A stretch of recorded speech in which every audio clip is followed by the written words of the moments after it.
नमस्कार, मैं मनीष स्वागत करता हूँ आपको अपने इस यूट्यूब चैनल पे।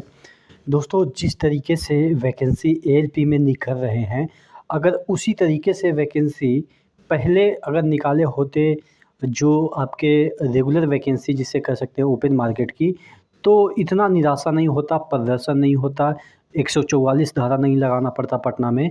आप देख सकते हैं कि जिस तरीके से ओपन मार्केट में वैकेंसी निकली थी, तकरीबन 5000 समथिंग वैकेंसी निकली थी और एक डिवीज़न में 500-600 वैकेंसियाँ निकल रही है।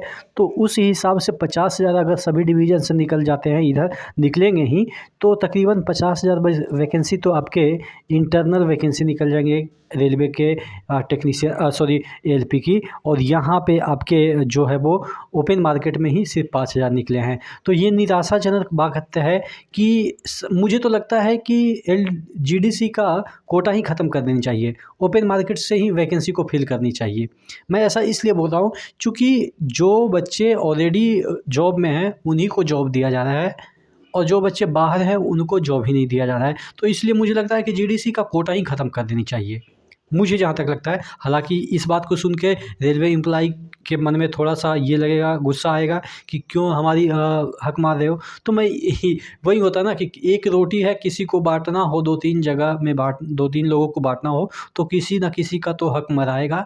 तो वही मुझे लग रहा है कि चलो ठीक है, चीज़ें थोड़ा-सा कॉम्प्लेक्स हो जाएगी। लेकिन यहाँ पे हम बात कर लेते हैं कि 8 तारीख में हुबली डिवीज़न में, देखिए हुबली एक ज़ोन भी है और यहाँ पे हुबली डिवीज़न में भी आपके वैकेंसी निकली हुई है। अब हुबली डिवीज़न में जो वैकेंसी निकली है, तो और भी जो वहाँ के ज़ोन होंगे, वहाँ के डिवीज़न होंगे, तो उसको मिला के दीजिएगा तो कितना वैकेंसी हो जाएगा। यहाँ पे देखिएगा हुबली डिवीज़न में ही कितने असिस्टेंट लोको पायलट की वैकेंसी निकली है, 500 आपके 31। इससे पहले जो मैंने वीडियो बनाया था उसमें 600 कोई किसी और डिवीज़न की वैकेंसी निकली हुई थी। तो आप समझ रहे हैं कि एक के ज़ोन में तकरीबन 5 लगभग एप्रॉक्स डिवीज़न होते हैं और एक डिवीज़न में अगर 600-500 वैकेंसी निकल रहे हैं, तो अगर 6×5 30 यानी कि 3,000 वैकेंसी तो एक ही ज़ोन में खाली है।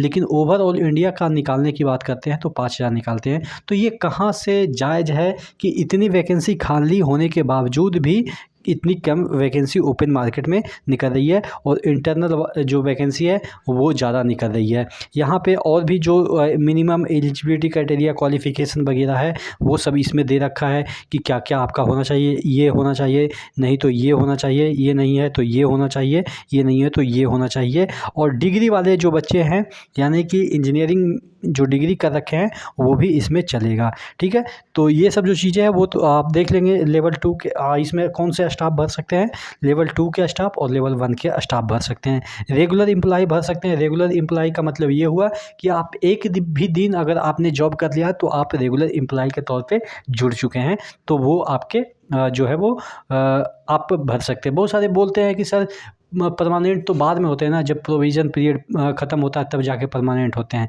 देखिए, रेगुलर का मतलब ये होता है कि कोई पोस्ट है वो रेगुलर है, उसको हटाया नहीं जा सकता उस पोस्ट को। जैसे ग्रुप डी का कोई भी पोस्ट हम ले लेते हैं, असिस्टेंट जो है वो ब्रिज ले लेते हैं, ये रेगुलर पोस्ट है। इसको आप रहे या ना रहें वो तो हमेशा रहेगा।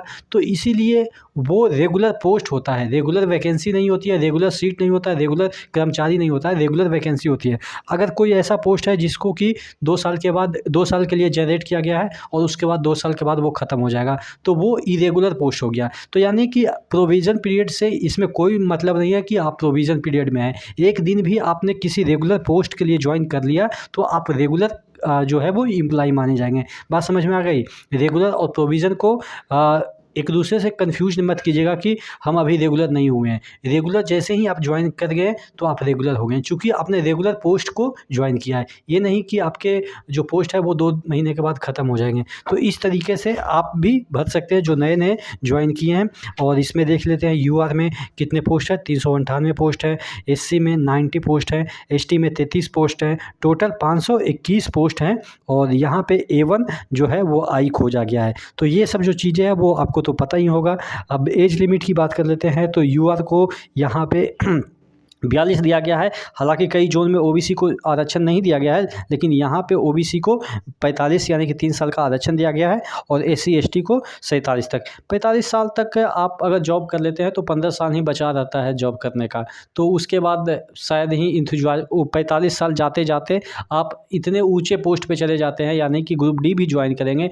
एवरेज 30 बरस में तो ज्वाइन करेंगे ही, कोई 18 बरस में ही ज्वाइन कर लेता है, कोई 16 तो नहीं, 22 बरस में ज्वाइन करता है। लेकिन अगर हम मैक्सिमम मान के चलते हैं 30 साल, तो 15 साल अगर आपने ड्यूटी कर रखा, यानी कि 30 से 45 अगर पहुंच जाते हैं, तो आप लगभग 6 जो लेवल पे ग्रेड है ना, वहाँ पहुंच जाते हैं। और 6 पे मतलब कि हो गया आप 4200 पे ग्रेड पे पहुंच जाते हैं। तो आप वैसे भी नहीं भर सकते हैं, क्योंकि 4200 पे ग्रेड और यहाँ पे 1900 पे ग्रेड। 1900 पे रहते हैं तो आप भर सकते हैं। तो कई बार क्या होता है ना कि आपके प्रमोशन नहीं होते हैं, कुछ आपने गलत काम कर दिया हो तो उस वजह से आपके प्रमोशन नहीं होते हैं, तब जाके 15 साल में आप 1900 1800 से 1900 तक ही जा पाते हैं। लेकिन जनरली रेलवे में ऐसा देखा जाता है कि जो 15 साल अगर ड्यूटी किसी ने कर लिया है तो लगभग वो लेवल 6 के जॉब पे पहुंच ही जाता है, तो उसको भरने की आवश्यकता नहीं है। तो एज का कोई इसमें लिमिट ही नहीं है, आप समझिए कि लिमिटलेस है। आप जब तक जॉब कर रहे हैं तब तक आप भर सकते हैं, इस तरीके से आप इसको मान सकते हैं। और बाकी तो कुछ नया है नहीं, बाकी कुछ नया होता तो और भी मैं बताता।